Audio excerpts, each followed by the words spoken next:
So a lot of you guys like throwing a chatterbait, and one of the things with chatterbait fishing is day to day it can change, whether that's color, presentation, retrieve speed. A lot of things differ when fishing a chatterbait. And last year I won a tournament on Lake Okeechobee, and that was kind of a perfect example. What happened was the day before the tournament I found him, and the only way I could really catch him was if I was burning that chatterbait really fast. And I was actually throwing this mini max right here.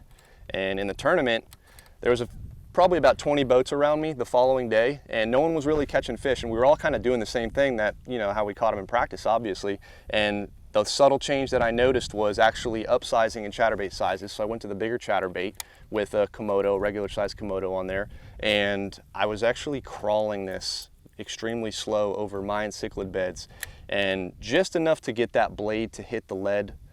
And as soon as I'd hit a clump of those beds and this thing was crawled over, that was the ticket for the bigger bites. I caught 3 7-pounders that day, and I ended up taking the win. But that was the subtle change. Day to day it changes out there all the time, you guys know, so you kind of always got to have a variety of different weights, sizes, and whatnot. Now that we have the Komodo Junior, that's a big plus too, because now we can downsize.